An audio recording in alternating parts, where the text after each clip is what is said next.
दोस्तों स्वागत है आपका बिहार न्यूज में। दोस्तों मैं हूं फिर दोस्त गनी और आप देख रहे हैं केडीबी लाइव। दोस्तों आज हो चुका है 29 मार्च 2023। तो आज की पूरे बिहार की टॉप न्यूज लेकर आए हैं आपके लिए। और दोस्तों वीडियो शुरू करने से पहले आपको बता दें कि अगर आप नए आए हैं इस चैनल पर तो फिर चैनल को सब्सक्राइब करके बेल आइकन को प्रेस कर दीजिए। तो चलिए शुरू करते हैं आज की पूरे बिहार की टॉप न्यूज। दोस्तों आज बिहार न्यूज में सबसे पहले बात करेंगे कि बिहार के पूर्व मुख्यमंत्री और हिंदुस्तानी अवाम मोर्चा के संरक्षक जीतन राम मांझी ने नीतीश कुमार को नोबेल पुरस्कार दिए जाने की मांग की है। जीतन राम मांझी ने कहा है कि आजाद भारत में बिहार के पहले मुख्यमंत्री श्री कृष्ण सिंह के बाद यदि किसी ने सबसे ज्यादा काम किया है तो फिर वह बिहार के मुख्यमंत्री नीतीश कुमार है।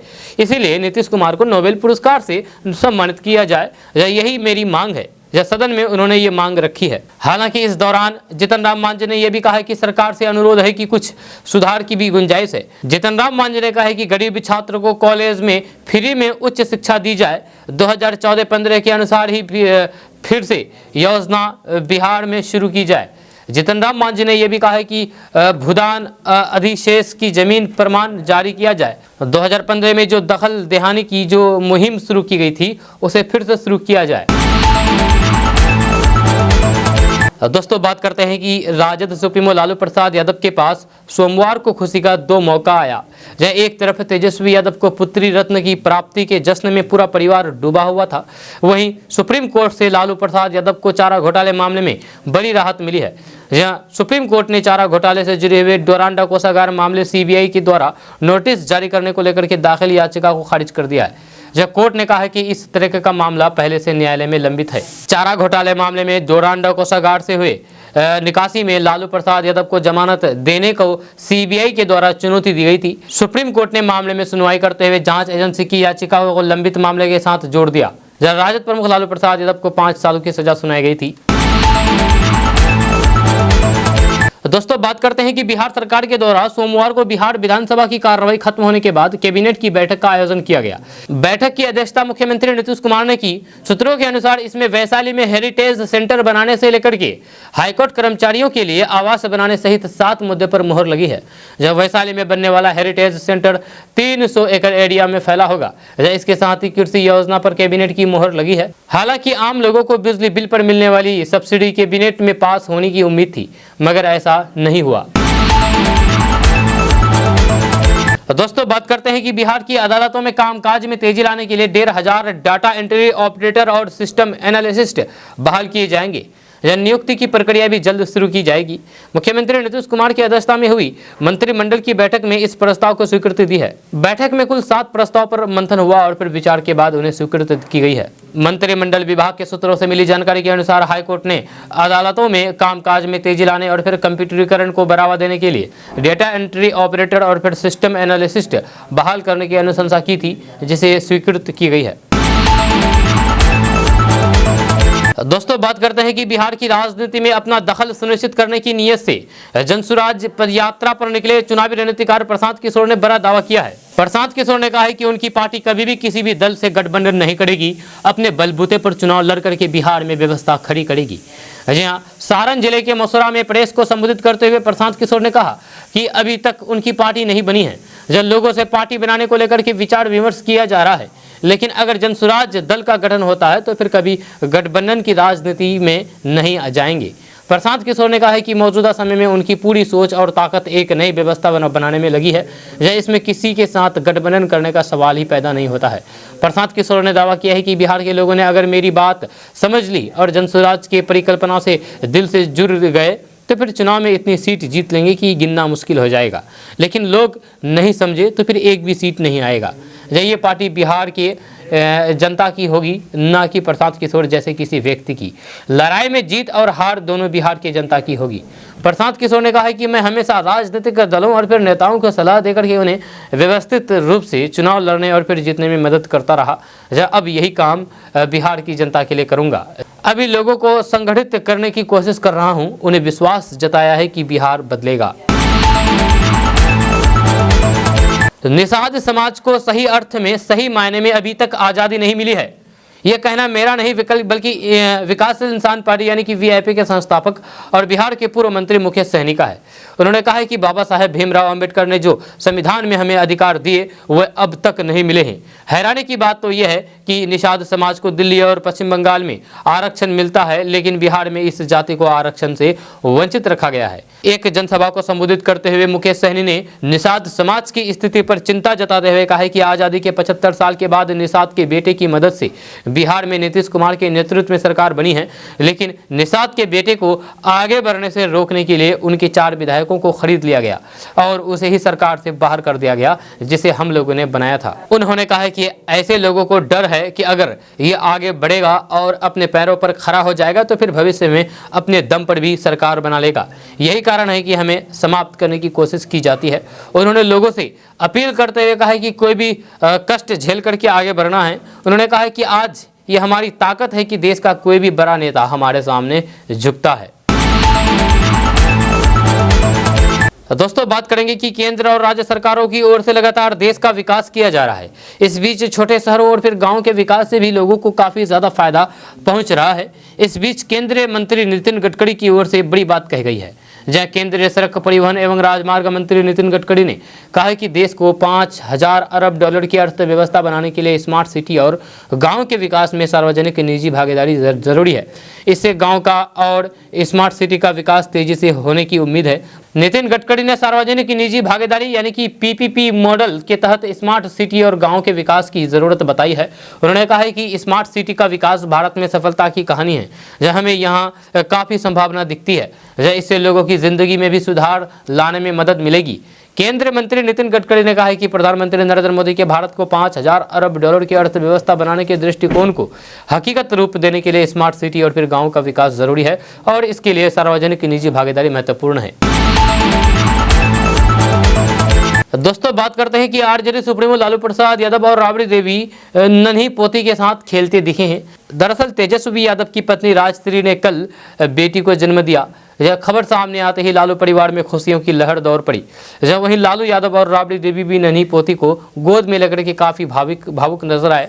लालू यादव ने ट्वीट करते हुए कहा है कि नवरात्रि के पवित्र अवसर पर माता रानी के असीम आशीर्वाद तथा रहमतों, नेकियों और फिर बरकतों के मुकद्दस माह रमजान एवं चैती छठ महापर्व के पावन दिन लक्ष्मी रत्न पौत्री के जन्म पर प्रोसित आपकी शुभकामनाओं के लिए हार्दिक धन्यवाद। वहीं उन्होंने एक और ट्वीट करते हुए कहा है कि कभी कभार अनुभूति होती है कि नाती पोती आपकी आत्मा का भी थोड़ा सा हिस्सा आपसे ले लेते हैं। लालू प्रसाद यादव ने अपने चाहने वालों के साथ ट्वीट शेयर करते हुए कहा कि अपने बच्चे को प्रथम बार गोद में लेना अद्भुत, रोमांचक, सुखद और मंत्रमुग्ध करने वाला पल होता है।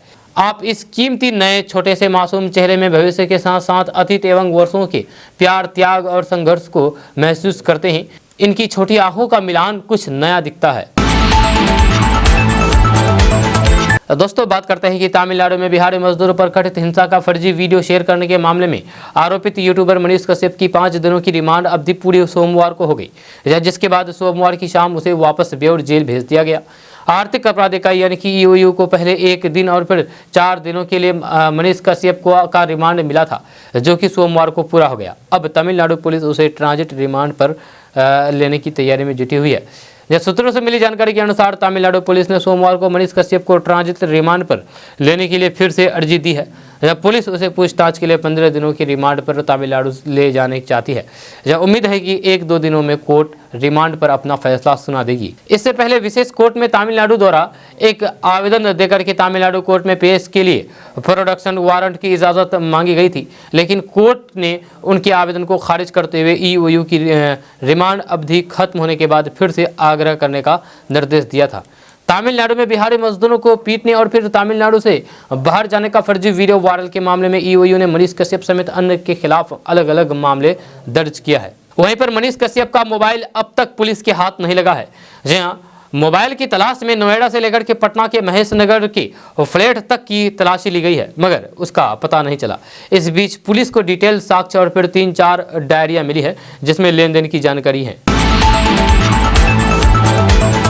दोस्तों, बात करते हैं कि इस साल के मौसम में हर दिन विविधता देखने को मिल रही है। जहाँ एक ही दिन में गर्मी, सर्दी, बारिश सब कुछ होता दिख रहा है। आशंका जताई जा रही है कि इस साल खूब गर्मी पड़ने वाली है। जहां वहीं मार्च खत्म होने के साथ साथ और अप्रैल की शुरुआत में भी मौसम विभाग का पूरा अनुमान है कि अभी और बारिश हो सकती है। जहां इस बेमौसम बारिश से सबसे ज़्यादा नुकसान किसानों का हुआ है, क्योंकि बारिश के साथ पड़े ओले ने गेहूं की फसलों को ख़राब करके रख दिया है। जहाँ फरवरी के आखिरी और फिर मार्च की शुरुआत में जहां गर्मी रिकॉर्ड तोड़ रही थी, वहीं मार्च खत्म होते होते इस महीने में हुई बारिश ने रिकॉर्ड तोड़ दिए। जब बारिश होने से गर्मी से राहत मिल गई, क्योंकि फरवरी के महीने में अधिकतम तापमान 37 से 40 डिग्री तक पहुंचने लगा था। बारिश के बाद ये अधिकतम तापमान अब 31 डिग्री सेल्सियस तक आ गया है। ज़्यादातर इलाकों में गर्मी कम हो गई है। दोस्तों, बात करते हैं कि लोकसभा चुनाव के करीब आते ही बिहार में सभी राजनीतिक दलों ने कमर कस ली है। जहां इसको लेकर के जहां सभी छोटे बड़े दलों की सक्रियता बढ़ गई है। इस बीच अब इस रेस में प्लूरल्स पार्टी की सुप्रीमो पुष्पम प्रिया चौधरी ने भी हुंकार भरी है। जहां उन्होंने खुद को बिहार के मुख्यमंत्री के कैंडिडेट के तौर पर पेश किया है। अपनी पार्टी के एक कार्यक्रम के दौरान मुजफ्फरपुर के एक निजी होटल में उन्होंने कार्यकर्ताओं को संबोधित करने के साथ ही पार्टी की मजबूती के लिए उठाए जाने वाले कदमों को लेकर के विचार विमर्श भी किया है। इस मौके पर उन्होंने पार्टी के नए सदस्यों को भी जोड़ा है। इधर बिहार की स्थिति को देखते हुए उन्होंने बताया है कि बिहार में सत्ता परिवर्तन अत्यंत आवश्यक है।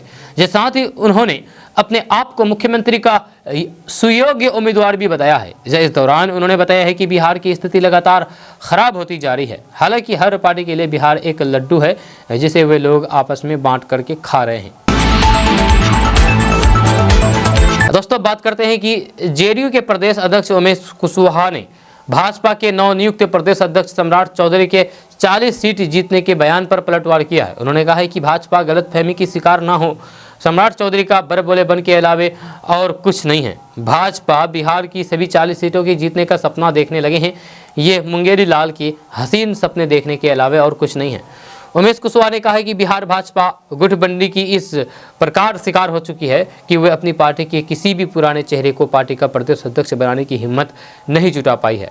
मजबूरी में भाजपा ने एक अतीत नेता को प्रदेश अध्यक्ष बनाने का निर्णय लिया है। जब वही भाजपा बिहार के सभी 40 सीटों की जीतने का सपना देखने लगे हैं। ये मुंगेरी लाल के हसीन सपने देखने के अलावे और कुछ भी नहीं है।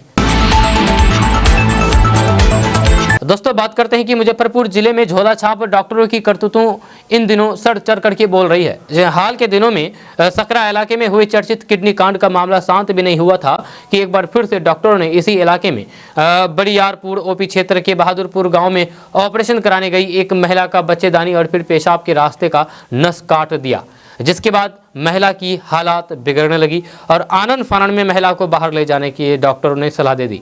जब फिर परिवार वालों ने आनंद फानन में उसे समस्तीपुर के एक निजी अस्पताल में भर्ती कराया, जहां उसका इलाज चल रहा है, लेकिन महिला की हालात गंभीर बनी हुई है। दोस्तों, बात करते हैं कि बिहार में अब किसी भी स्टार्टअप को बैंकों द्वारा कर्ज दिए जाने से मना करने पर उसे लोन रिजेक्ट करने का कारण बताना होगा। बिहार के उद्योग मंत्री समीर महासेठ ने सोमवार को विधानसभा में कहा कि बिहार में स्टार्टअप नीति के तहत जिन बैंकों द्वारा लोन को रिजेक्ट किया जाता है, तो फिर उनको कारण बताने का निर्देश दिया गया है। सदन को समीर महासेठ ने बताया है कि पिछले 7 माह में 2 बार SLBC की बैठक हुई है। सरकार बैंक द्वारा कर्ज नहीं देने पर अलग से डाटा के आधार पर समीक्षा कर रही है। जनवी नगर की विधायक विजय कुमार सिंह उर्फ डब्ल्यू सिंह के अल्पसूचित प्रश्न का जवाब देते हुए उद्योग मंत्री समीर कुमार महासेठ ने कहा कि बिहार स्टार्टअप नीति के तहत बिहार सरकार द्वारा 500 करोड़ की प्रारंभिक कोष के साथ बिहार स्टार्टअप फंड ट्रस्ट की स्थापना की गई है। दोस्तों, बात करते हैं कि बिहार भाजपा के नवनिर्वाचित प्रदेश अध्यक्ष सम्राट चौधरी ने सोमवार को विधिवत रूप से पदभार ग्रहण कर लिया है। पदभार ग्रहण करने से पहले नई दिल्ली से पटना एयरपोर्ट पहुंचे। एयरपोर्ट पहुंचने पर भाजपा कार्यकर्ताओं ने भाजपा प्रदेश कार्यालय तक उनका भव्य स्वागत किया गया। वहीं प्रदेश कार्यालय में आयोजित समारोह में बिहार भाजपा के पूर्व अध्यक्ष सहित कई वरिष्ठ नेताओं और फिर कार्यकर्ताओं ने उनका अभिनंदन किया। जब प्रदेश अध्यक्ष बनने के बाद सम्राट चौधरी ने पहली बार विधानसभा विधायक दल की बैठक भी ली। अभिनंदन समारोह में उन्होंने कार्यकर्ताओं से मुखर होकर के काम करने की अपील करते हुए कहा है कि बूथ अध्यक्ष और फिर प्रदेश अध्यक्ष में ज़्यादा अंतर नहीं है, जहां आने वाले समय में बिहार में सिर्फ भाजपा ही भाजपा दिखेगा। कार्यकर्ताओं के सम्मान से अभिभूत सम्राट चौधरी ने कहा है कि प्रदेश में यानी कि बिहार में विरोधी दलों को हाशिए पर पहुँचा करके आपके कर्ज को उतारने का प्रयास करूँगा। दोस्तों, बात करते हैं कि भारत में पड़ने वाली गर्मी को लेकर के भविष्यवाणी की गई है कि इस साल पिछले साल से भी ज़्यादा भयानक गर्मी पड़ेगी। राष्ट्रीय मौसम कार्यालय द्वारा जारी की गई एक रिपोर्ट के मुताबिक भारत में 1901 के बाद से अब तक के समय को देखें तो इस बार की फरवरी सबसे गर्म महीना रही, जो कि बेहद चिंता का विषय है। रिपोर्ट्स के मुताबिक साल दर साल बढ़ रही गर्मी की वजह से मानव अस्तित्व के वजूद पर खतरा मंडराने लगा है। कहा जाने लगा है कि गर्मी की वजह से तबाही हो सकती है। जब भाजपा में पिछले कुछ दशकों के दौरान जलवायु परिवर्तन के कारण गर्मी में तेजी देखी गई है। विश्व बैंक के आकलन के अनुसार भारत जल्द ही दुनिया के उन पहले देशों में शामिल हो सकता है जहां गर्मी की वजह से मानव अस्तित्व पर खतरा हो सकता है। पिछले साल गर्मी ने कई रिकॉर्ड तोड़ दिए थे। तापमान 50 डिग्री सेल्सियस के पार चला गया था, जब बड़ी मात्रा में सब फसल नष्ट हो गए थे, जब किसानों को करोड़ों अरबों का घाटा हुआ था। 50 डिग्री का तापमान किसी भी प्राणी के लिए असहनीय होता है। ऐसे में तंग शहरों में बसे लोगों को इसकी वजह से परेशानी का सामना करना पड़ सकता है, क्योंकि जहां वे रहते हैं वहां तक तेज गति में हवा की पहुंच नहीं हो पाती है। ऐसे में कमरों को ठंडा रखने के लिए किए जाने वाले उपाय भी वहां बाहर के तापमान को गर्म करते हैं। दोस्तों, बात करते हैं कि बिहार में कहीं भी रामनवमी का जुलूस निकालने के लिए स्थानीय थाने से लाइसेंस लेना अनिवार्य होगा। बिना लाइसेंस से कोई भी जुलूस नहीं निकाल सकेगा। जब पर्व त्यौहार के दौरान किसी भी तरह की आकस्मिक घटना या फिर अन्य किसी भी तरह की शिकायत पुलिस के सोशल मीडिया साइट पर भी आसानी से कर सकते हैं। इस पर तुरंत कार्रवाई की जाएगी। जब पुलिस मुख्यालय से लेकर के जिला स्तर तक कंट्रोल सेंटर की स्थापना भी कर दी गई है। इसके साथ ही रामनवमी के जुलूस में डीजे बजाने की अनुमति सब जगह नहीं दी गई है। जिन जिलों में डीजे पर पाबंदी रहेगी वह रामनवमी के मौके पर निकलने वाले जुलूस में डीजे नहीं बजाया जाएगा। यह जानकारी एडीजी मुख्यालय जितेंद्र सिंह गंगवार ने पुलिस मुख्यालय के सभागार में आयोजित प्रेस वार्ता में सोमवार को दी है। उन्होंने कहा कि सभी जिलों में उनके जरूरत के हिसाब से सुरक्षा बल तैनात कर दिए गए हैं। यह पूरे राज्य में बिहार सशस्त्र पुलिस बल की 27 कंपनी, क्षेत्रीय रिजर्व बल की 12 कंपनी, होमगार्ड के 1700 जवान, 7600 ट्रेनी सिपाही समेत अन्य कर्मी के अलावा 5 कंपनियां केंद्रीय बल की प्रतिनियुक्ति कर दी गई है। रामनवमी और चैती छठ के साथ ही रमजान के महीने को देखते हुए भी सुरक्षा की पूरी व्यवस्था है। एडीजी ने कहा है कि सभी जिलों में जवानों की प्रतिनियुक्ति पूरे पर्व के दौरान रहेगी। दोस्तों, बात करते हैं कि बिहार में पर्यटन को बढ़ावा देने के लिए सरकार नई योजना बना रही है। बिहार के पर्यटकीय स्थलों की ब्रांडिंग बिहार की नामचीन हस्तियां करेगी। जब पर्यटन विभाग ने फिल्म अभिनेता मनोज वाजपेयी, पंकज त्रिपाठी जैसे हस्तियों से संपर्क साधा है। जब विभिन्न क्षेत्रों में पूरे देश दुनिया में काम कर रहे बिहारियों की सेवा लेने के लिए पर्यटन विभाग ने पत्र भेजना शुरू कर दिया है। अब तक 10 हस्तियों को पत्र भेजा जा चुका है। जब विभागीय अधिकारियों के अनुसार फिल्म अभिनेता मनोज वाजपेयी और पंकज त्रिपाठी के अलावा नीतू चंद्रा से भी संपर्क साधा गया है। जब पूर्व वरिष्ठ IPS अधिकारी किशोर कुणाल, गणितज्ञ आनंद कुमार, गायिका मैथिली ठाकुर को भी विभाग ने पत्र भेजा है। मैथिली ठाकुर और गणितज्ञ आनंद ने बिहार के पर्यटन स्थलों की ब्रांडिंग करने पर अपनी सहमति जता दी है। बाकी शख्सियतों की मंजूरी मिलने का विभाग इंतजार कर रहा है। जब विभाग का मानना है कि बिहारी मुल्क के ये शख्सियत देश विदेश में कार्यक्रम किया करते हैं। अगर वैसे मंचों पर ये बिहार के पर्यटक स्थलों का एक बार भी जिक्र कर दे तो फिर राज्य में पर्यटकों की संख्या में वृद्धि हो सकती है। हालांकि इस काम के लिए विभाग की ओर से शख्सियतों को कोई भी राशि नहीं दी जाएगी। विशेष ट्रिप के नाम पर कभी कभार आने जाने का हवाई किराया, रहने खाने की व्यवस्था सरकार के स्तर पर जरूर की जाएगी।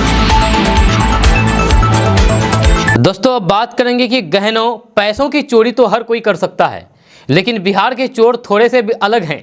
वह गहनों पैसों के अलावे कुछ भी चोरी कर लेते हैं, फिर चाहे वह पुल हो, रेल हो, रेलवे ट्रैक हो या फिर सड़क ही क्यों ना हो। इन अजीबोगरीब चोरी के कारनामों की खबरें बिहार के लिए हर कोई नई बात नहीं है। जहां इन्हीं कारनामों में एक वारदात और जुड़ गई है। हालांकि इस बार चोरों ने सड़क या फिर रेलवे ट्रैक नहीं चुराया है, बल्कि बिजली के खंभों के तार ही काट कर ले गए हैं। रोहतास जिले के कोचस प्रखंड के कटियारा में चोरों ने एक कारनामा कर दिखाया है, जहां किसानों के खेतों तक बिजली पहुंचाने के लिए लगाए गए पोल से तार काट करके ले गए। चोरी की वारदात के बाद विभाग के अधिकारी हताश हैं, तो फिर वहीं किसान निराश हैं। जब पुलिस में शिकायत भी दर्ज की गई है, लेकिन पुलिस की गिरफ्त में चोर तो दूर, एक सुराग भी नहीं है। जी हाँ, आश्वासन जरूर है, लेकिन सवाल यह है कि चोरी की ये वारदात यहाँ पहली बार नहीं हुई है। चोर बार बार बिजली की तार काट करके ले जाते हैं, जब पुलिस हाथ पर हाथ धरे बैठे रह जाती है, जिसका खामियाजा किसानों को भुगतना पड़ता है। जब किसानों का यह आरोप है कि चोर बिजली तार काट करके कबाड़ियों के पास बेच देते हैं, इससे किसानों को कृषि कार्य में काफी परेशानी हो रही है। पिछले महीने भी इसी इलाकों से चोरों ने बिजली के खंभों से तार चुरा लिया था। इस मामले में भी पुलिस के हाथ खाली है। दोस्तों बात करते हैं कि केंद्र सरकार ने वित्तीय वर्ष 2023-24 के लिए ग्रामीण रोजगार गारंटी कार्यक्रम यानी कि मनरेगा के तहत काम करने वाले मजदूरों की दैनिक मजदूरी में वृद्धि करने की अधिसूचना जारी की है। इसके मुताबिक 7 रुपये से लेकर के 26 रुपये तक मजदूरी में वृद्धि की गई है। ये नया रेट 1 अप्रैल से लागू होगी। दरअसल केंद्र सरकार ने यह निर्णय लिया है कि नए फाइनेंशियल ईयर में कई चीजों में बदलाव किया जाएगा। इसी के तहत अब मनरेगा की मजदूरी में बढ़ोतरी की गई है। जब बिहार में अब 8% की वृद्धि दर्ज की गई है। यहां अब तक मनरेगा मजदूर के लिए दैनिक मजदूरी 210 रुपये थी, जो बढ़ा करके 228 रुपये कर दी गई है। अगर बात करें तो हरियाणा में सबसे अधिक मजदूरी 357 रुपये प्रति दिन और मध्य प्रदेश और छत्तीसगढ़ में सबसे कम 221 रुपये है। जब पिछले साल की तुलना में मजदूरी में सबसे अधिक वृद्धि राजस्थान में दर्ज की गई है। आपको बता दूं कि महात्मा गांधी राष्ट्रीय ग्रामीण रोजगार गारंटी अधिनियम यानी कि मनरेगा 2005 की धारा 6(1) के तहत मजदूरी में वृद्धि की ये अधिसूचना जारी की गई है। इस अधिनियम में कहा गया है कि केंद्र अपने लाभार्थियों के लिए मजदूरी दर अधिसूचना द्वारा निर्धारित कर सकता है, जिसके तहत बिहार में पिछले साल की तुलना में मजदूरी में 8% की वृद्धि दर्ज की गई है। आपको बता दो कि बिहार में पिछले साल मनरेगा मजदूरों के लिए 210 रुपये प्रतिदिन की मजदूरी तय की थी, जिसे संशोधित करके इस साल 228 रुपये तय कर दिया गया है। दोस्तों अभी हम जो खबर बताने जा रहे हैं ये खबर गधों और गायों के बारे में है। जहाँ देश में कुल 1,02,000 गधे हैं, इनमें से 11,026 गधे बिहार में हैं। गधों की संख्या के हिसाब से बिहार देश भर में 5वें स्थान पर है। बिहार में सबसे अधिक गाय है। जहाँ देश भर में गाय की कुल संख्या 19 करोड़ 25 लाख है। इनमें 1 करोड़ 54 लाख गाय बिहार में है। गाय की संख्या के हिसाब से देश में बिहार का स्थान 4थे नंबर पर है। जी हाँ, वही बिहार में सबसे कम संख्या ऊंट की है। बिहार में 88 ऊँट ही है। जहाँ देश के कुल 53 करोड़ 59 लाख पशुओं में 3 करोड़ 64 लाख पशु बिहार में हैं। पशु एवं मत्स्य संसाधन विभाग की ओर से 20वीं पशुधन गणना की रिपोर्ट में ये तथ्य सामने आया है, जो आपको केडीबी लैब के माध्यम से बताया गया है। वहीं पर देश में 14 करोड़ 89 लाख बकरियां हैं। इनमें बिहार में 1 करोड़ 28 लाख है। बकरियों की संख्या के हिसाब से देश में बिहार का 4था स्थान है। जहाँ देश के कुल 91 लाख में से 3,43,000 सूअर बिहार में है। सूअरों की संख्या के हिसाब से बिहार देश में 8वें पायदान पर है। जहाँ देश के कुल 3,04,000 घोड़ों में से बिहार में 32,1700 घोड़े हैं। जहाँ घोड़ों की संख्या के लिहाज से देश में बिहार का स्थान 4था है। दोस्तों बात करेंगे कि हवाई जहाज से सफर करने की इच्छा रखने वाले बिहार के आवागमन के लिए अच्छी खबर है। जब केंद्र सरकार ने कहा कि छोटे शहरों से हवाई जहाज परिचालन के लिए 2016 में शुरू की गई उड़ान योजना के तहत बिहार के 26 शहरों को सूची में शामिल किया गया है। इन शहरों को अपरिचित तथा अल्प परिचित श्रेणी में रखा गया है।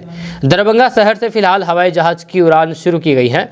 जहाँ बेगूसराय से उड़ान शुरू करने के लिए अगर कोई कंपनी आगे आएगी तो फिर सरकार वहां से भी परिचालन शुरू करने पर विचार करेगी। केंद्रीय मंत्री ने बताया है कि बेगूसराय एयरपोर्ट राज्य सरकार के स्वामित्व में है। उड़ान योजना की सूची में इसे अभी परिचालित बताया गया है। कि फिलहाल इस योजना के तहत किसी भी कंपनी या फिर एजेंसी ने बेगूसराय से उड़ान शुरू करने की इच्छा नहीं जताई है।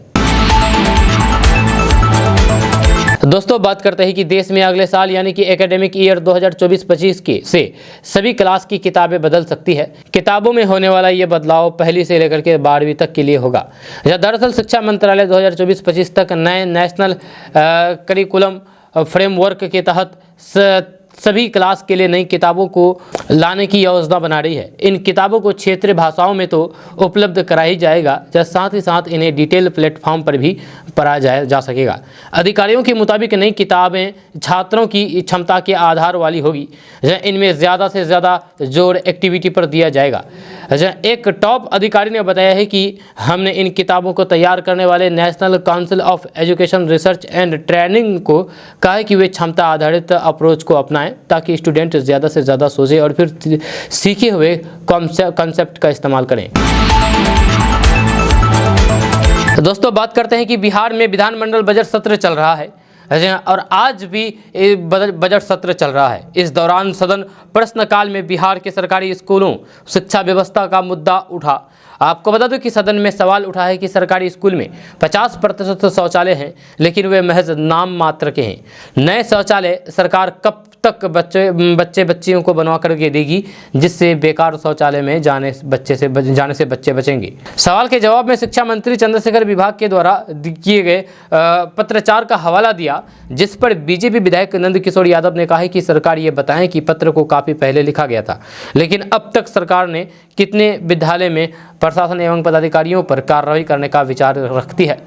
शिक्षा मंत्री ने अपने जवाब में केंद्र की मोदी सरकार को दोषी ठहराते हुए कहा कि केंद्र सरकार से बजट में पैसा नहीं मिल रहा है, यह साहब लोग पैसा दिलवाने के लिए कुछ करें। मंत्री के गोलमोल जवाब पर पूर्व मंत्री बीजेपी विधायक नंद किशोर यादव ने कहा है कि महोदय, सवाल में साफ लिखा गया है, लेकिन जवाब उस दिशा में नहीं दिया गया है। बीजेपी विधायकों के सवाल में फंसते दिखे शिक्षा मंत्री ने कहा है कि ये अलग से सवाल आएगा तो फिर जवाब भी तो दिया जाएगा, जिस पर नंद किशोर यादव ने कहा है कि सवाल की अंतिम लाइन में ये लिखा है। यह सरकार की तरफ से जवाब में शिक्षा मंत्री को उलझते देख करके स्पीकर ने यह कह करके बीजेपी विधायकों को शांत करवाया और आगे बढ़ गए। दोस्तों, बात करते हैं कि बिहार विधानमंडल का बजट सत्र अपने शुरुआत के दिनों से ही काफी हंगामेदार रहा। ऐसे में कल सदन के अंदर यानी कि 19वें दिन सदन की कार्रवाई शुरू होते ही एक बार फिर से बिहार के विपक्ष में बैठी पार्टी भाजपा की तरफ से मंत्री इसराइल मंसूरी का मामला उठाया गया। सदन के अंदर बिहार के नेता विपक्ष विजय कुमार सिन्हा ने कहा है कि अब सदन का सत्र खत्म होने में महज 4 दिन बचे हैं। इसके बावजूद भी सरकार अपने मंत्री इसराइल मंसूरी के मामले सहित किसी मुद्दे पर ठीक ढंग से जवाब नहीं दिया जाता है। ऐसे में इस तरीके से सदन चलाने का क्या फायदा। विजय कुमार सिन्हा ने कहा है कि इसराइल मंसूरी और फिर उनके सहयोगियों से पीड़ित के परिजन डरे हुए हैं, इसलिए जांच होने तक मंत्री से इस्तीफा ले लिया जाए। मुख्यमंत्री ने यह भी कहा था कि इस मामले की जांच करवाएंगे। उनकी जानकारी में भी ये मामला है, लेकिन इसके बाद भी इसको लेकर के सरकार कोई भी एक्शन नहीं ले रही है। दोस्तों, बात करते हैं कि बीजेपी विधायक हरिभूषण ठाकुर बचौल ने बिहार विधानसभा परिसर में बड़ा बयान दिया है। हरिभूषण ठाकुर बचौल ने कहा है कि बिहार हिंदू राज्य बनेगा। जी हाँ, बिहार में जल्द हिंदुओं का शासन और राज होगा, तभी बिहार में हिंदू सुरक्षित रह पाएंगे। बिहार में हिंदू सुरक्षित नहीं है, खतरे में है हिंदू। यहाँ मुसलमानों को खुश करने के लिए बिहार सरकार तुष्टीकरण की राजनीति कर रही है। बीजेपी विधायक ने कहा है कि रमजान के महीने में बिहार सरकार ने के मुस्लिम कर्मचारियों और फिर अधिकारियों के लिए 1 घंटे पहले ऑफिस आने और फिर 1 घंटे पहले कार्यालय से जाने की सुविधा दी गई, लेकिन रामनवमी में डीजे बजाने की अनुमति नहीं दी गई। बाइक रैली पर रोक लगा दी गई। जुलूस निकालने के लिए थाने से लाइसेंस लेना होगा। हिंदुओं के साथ भेदभाव हो रहा है। बिहार जब हिंदू राज्य बनेगा तब सब समस्या हिंदुओं की दूर हो जाएगी। बीजेपी विधायक हरिभूषण ठाकुर बचौल के बयान पर आरजेडी के विधायक अख्तरुल इस्लाम शाहीन ने बड़ी मांग कर दी है। आरजेडी के विधायक ने कहा है कि हरिभूषण ठाकुर बचौल पर सख्त कार्रवाई हो, जेल भेजा जाए, एफआईआर दर्ज हो। हिंदू राज्य बिहार को बनाने की बात बोल रहे हैं, यह समाज में तनाव फैला रहे हैं, हिंदू मुसलमानों को आपस में लड़ाना चाहते हैं। उन्होंने कहा है कि जब से बीजेपी बिहार में सत्ता से बाहर हुई है तब से वे बेचैन हैं। रामनवमी में डीजे, बाइक रैली पर रोक, जुलूस के लिए थाने से लाइसेंस लेने का निर्णय बहुत अच्छा है। दोस्तों, बात करते हैं कि सोशल मीडिया पर कुछ न कुछ वायरल होता रहता है। कभी नेताओं के पुराने वीडियो वायरल हो जाते हैं तो कभी एक्टर्स के वीडियो तहलका मचा देते हैं। ऐसे में इन दिनों सोशल मीडिया पर कवि कुमार विश्वास और योग गुरु बाबा रामदेव का वीडियो तेजी से वायरल हो रहा है। इस वीडियो में कुमार विश्वास बाबा रामदेव से काला धन पर सवाल कर रहे हैं। वीडियो के वायरल होने पर लोग चुटकी लेते हुए कमेंट कर रहे हैं। एक टीवी चैनल पर चल रहे कार्यक्रम के दौरान कुमार विश्वास ने बाबा रामदेव से सवाल किया था कि आपसे हमेशा एक सवाल किया जाता है, यहाँ भी आपसे जनता पूछना चाह रही है कि 4.5 साल हो गया है, कब आ रहा है। इस सवाल पर बाबा रामदेव ने चौंकते हुए कहा है कि क्या मैं समझा नहीं। तो कुमार विश्वास ने हंसते हुए दोबारा पूछा है कि एक ने अच्छे दिन का और एक ने काला धन लाने का वादा किया था, कब आ रहा है काला धन। मुझे पता है कि इस सवाल का जवाब आप ही दे सकते हैं। कुमार विश्वास द्वारा किए गए इस सवाल पर बाबा रामदेव ने तेजी से ठहाका लगाते हुए कहा था कि मैं तो समाधि में चला गया था, मैं तो कहा था ही नहीं। कुमार विश्वास ने कहा है कि इस सवाल को सुनकर सब समाधि में ही चले जाते हैं कि आप तो साधु हैं, कब आ रहे हैं काला धन। जिस पर बाबा रामदेव ने बताया था कि काले धन से संबंधित सभी फाइल और आंकड़े उन्होंने सरकार को भेज दिए थे, लेकिन बाद में उन्होंने देखा कि काला धन में तो बहुत बड़ा घोटाला है, जिसके बाद उन्होंने धन को छोड़ करके तन और मन पर काम करना शुरू कर दिया। दोस्तों, बात करेंगे कि कल बिहार विधानसभा के बजट सत्र का 19वां दिन था। सदन के अंदर प्रश्नकाल के दौरान भाजपा विधायक संजय सरावगी ने परिवहन विभाग को लेकर के सवाल किया। उन्होंने कहा है कि आधार, KYC एवं फेसलेस के माध्यम से सारथी 4 की सुविधा कब तक की दी जाएगी, इस पर सरकार को ध्यान देने की ज़रूरत है। जिसके बाद विभागीय मंत्री जवाब देने के लिए खड़ी हुई, लेकिन कुछ ही देर बाद वह फंसती हुई नजर आने लगी। जब तभी वित्त मंत्री विजय कुमार चौधरी एक बार फिर से उनके बचाव में आगे आए और फिर सरकार का पक्ष रखा। दरअसल भाजपा विधायक संजय सरावगी ने सवाल पूछा था कि परिवहन विभाग से जुड़ी हुई कई योजनाओं को ऑनलाइन लागू किया गया है ताकि भ्रष्टाचार पर रोक लगे, जहाँ ऑनलाइन के माध्यम से ही ड्राइविंग लाइसेंस से लेकर के अन्य सुविधाएं प्रदान करनी चाहिए।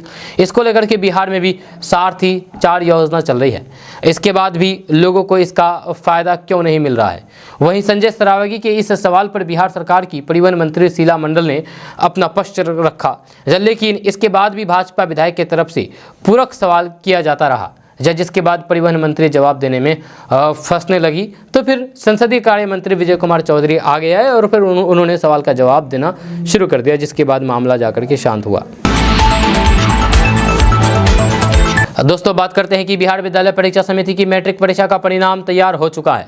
टॉपर्स की सूची बनाने के बाद रविवार तक उनका वेरिफिकेशन भी हो चुका है। अब ये भी तय हो गया है कि टॉपर्स सूची में लड़कियों का जलवा है। इसी महीने 29 से 31 तारीख के बीच मैट्रिक परीक्षा का परिणाम घोषित होगा। टॉपर्स घोषित करने से पहले सबसे अधिक नंबर लाने वाले पूरे बिहार के परीक्षार्थियों को बिहार बोर्ड के अध्यक्ष आनंद किशोर के निर्देश पर रविवार तक वेरिफिकेशन के लिए बोर्ड मुख्यालय में बुलाया गया था। इंटर परीक्षा का परिणाम जारी करने के साथ ही अध्यक्ष ने KDV लाइव से विशेष बातचीत में 31 मार्च तक परिणाम जारी करने के नजरिए से तैयारी करने की बात कही थी। करीब 250 परीक्षार्थियों में से छान करके टॉप घोषित करेगा, जहाँ इनमें कोई फर्जी टॉपर नहीं बन जाए। इसके लिए पिछले हफ्ते में रविवार तक सबसे अधिक नंबर वाले मैट्रिक परीक्षार्थियों की उत्तर पुस्तिकाओं से हैंड राइटिंग का भौतिक सत्यापन किया गया। मतलब लिखवा करके देखा गया है कि परीक्षार्थी ने किसी दूसरे को तो नहीं बैठाया था। 3 पैमाने पर जांची गई योग्यता, करेक्ट, क्लियर और कॉन्फिडेंट, इन तीनों पैमाने पर वेरिफिकेशन किया गया है। वेरिफिकेशन के दौरान सबसे अधिक अंक लाने वालों को बारी बारी करके एक्सपर्ट के सामने बुला करके परखा गया कि वे प्रश्नों के उत्तर सही से दे रहे हैं या नहीं। ये भी देखा गया है कि जवाब देते समय क्लियरिटी है या नहीं, मतलब कन्फ्यूज़न या फिर अंदाजन तो नहीं है। इसके साथ ही ये भी देखा गया है कि परीक्षार्थी कॉन्फिडेंट है या नहीं, मतलब अगर मीडिया के सामने खड़ी हो और बोलने लगे तो फिर उसमें हिचकिचाएगा तो नहीं, ये भी देखा गया है। दोस्तों, बात करते हैं कि बिहार में अपराधी और फिर बदमाश किस्म के लोगों का तांडव इन दिनों बढ़ता ही जा रहा है। जब बिहार के अंदर शायद ही कोई ऐसी शाम गुजरती हो जिस दिन कहीं ना कहीं किसी अपराध से जुड़ी हुई खबर निकल करके सामने ना आती हो। इसी कड़ी में अब एक ताज़ा मामला मोतिहारी से निकल करके सामने आया है, जहां एक डायग्नोस्टिक सेंटर से डॉक्टर से 2 करोड़ की रंगदारी मांगी गई और नहीं देने पर उसको जान से मार देने की धमकी दी गई। मिली जानकारी के मुताबिक बिहार के मोतिहारी से छतौनी थाना के अंतर्गत कवि डायग्नोस्टिक्स के संस्थापक डॉक्टर संजय कुमार से बदमाशों ने 2 करोड़ रुपए की रंगदारी मांगी है। सबसे बड़ी बात यह है कि बदमाशों ने अपने हैंड राइटिंग पहचान नहीं पाने के कारण धमकी वाला पत्र को प्रिंट से कॉपी करके निकाली है और डॉक्टर के घर फेंक दिया है। इसके बाद अब डॉक्टर संजय कुमार का परिवार बेहद ही डरा हुआ है। दोस्तों, बात करते हैं कि बिहार बीजेपी की कमान मिलने के बाद पहली बार सम्राट चौधरी ने पीएम मोदी से मुलाकात की है। प्रधानमंत्री नरेंद्र मोदी ने प्रदेश अध्यक्ष पद पर मनोनयन के लिए उन्हें बधाई एवं शुभकामनाएं दी है। इस दौरान आगामी लोकसभा और फिर बिहार विधानसभा चुनाव को लेकर भी चर्चा हुई। जब पीएम से मुलाकात के बाद बीजेपी बिहार के अध्यक्ष सम्राट चौधरी ने सोशल मीडिया पर पोस्ट करके लिखा है कि देश के यशस्वी प्रधानमंत्री श्री नरेंद्र मोदी जी से मिलकर उनका आशीर्वाद एवं मार्गदर्शन प्राप्त किया। जहाँ उनके कुशल नेतृत्व में राष्ट्र का स्वर्गीय विकास हो रहा है। जहाँ माननीय प्रधानमंत्री जी के नेतृत्व में 2024 के लोकसभा चुनाव और 2025 के बिहार विधानसभा चुनाव में पूर्ण बहुमत प्राप्त करेंगी। उन्होंने मुझे बीजेपी बिहार के प्रदेश अध्यक्ष पद पर मनोनयन के लिए बधाई एवं शुभकामनाएं दी है। दोस्तों, बात करते हैं कि केंद्र सरकार ने पैन के साथ आधार को लिंक करने की डेडलाइन को बढ़ाने का ऐलान कर दिया है। अब टैक्स पेयर्स 30 जून 2030 तक पैन को आधार के साथ लिंक कर सकेंगे। वित्त मंत्रालय की तरफ से जारी प्रेस रिलीज में कहा गया है कि टैक्स पेयर को राहत देने के लिए पैन के साथ आधार को लिंक करने की डेडलाइन को 31 मार्च 2023 से बढ़ाकर के 30 जून 2023 कर दिया गया है। इसके बाद टैक्स पेयर्स बगैर किसी परेशानी के पैन के साथ आधार को लिंक कर सकते हैं। इनकम टैक्स के कानून 1961 के तहत 1 जुलाई 2017 तक जिस भी व्यक्ति को पैन अलर्ट किया गया है और आधार नंबर पाने का हकदार है, उसे तय फीस का भुगतान करके टैक्स अथॉरिटी के साथ 31 मार्च 2023 तक आधार नंबर को साझा करना जरूरी था। ऐसा न करने पर 1 अप्रैल 2023 से टैक्स पेयर के खिलाफ कार्रवाई की जाती और ज़्यादा जुर्माना देना पड़ता। लेकिन अब समय सीमा को बढ़ा करके 30 जून 2023 तक कर दिया गया है। इस नए डेडलाइन तक भी कोई पैन कार्ड धारक आधार को लिंक नहीं कराता है तो फिर पैन कार्ड अनएक्टिव हो जाएगा और फिर इसकी गलती की खामियाजों को भुगतना पड़ेगा। दोस्तों, बात करेंगे कि बिहार में अपराधी बेलगाम हो चुके हैं और पुलिस भी नहीं सुनती है। जब थाने में केस दर्ज नहीं होता है, ऐसे मुद्दे अक्सर विपक्ष की ओर से सदन में उठाए जाते हैं। लेकिन बिहार में इन दिनों सत्ता पक्ष के कुछ विधायक ही ऐसे सवाल उठा रहे हैं। सवाल उठा करके नीतीश कुमार को टेंशन में डाल दिया है। आरजेडी, कांग्रेस और भाकपा माले के विधायकों ने विधानसभा में सवाल उठाया है कि एफआईआर के लिए थानेदार लोगों को दौड़ाते हैं, जब महीनों हो जाते हैं लेकिन एफआईआर दर्ज नहीं होती हैं। इसको लेकर के बिहार में सियासी बवाल मच गया है। आरजेडी के विधायक ऋषि मिश्रा ने कहा है कि पूरे बिहार के थाने का यही हाल है। आपके साथ कुछ घटना घटती है तो फिर आप एफआईआर के लिए थाने में दौड़ते हैं।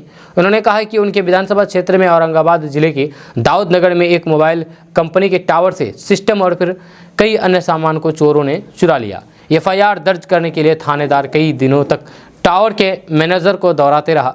जब उन्होंने इस मामले में खुद थानेदार को फ़ोन किया तो फिर मामले दर्ज करने की जगह टावर के मैनेजर को खरी खोटी सुना दी। जब विधानसभा में ये मामला उठाया गया तब जाकर के 20 दिन बाद थाने में मामला दर्ज हुआ।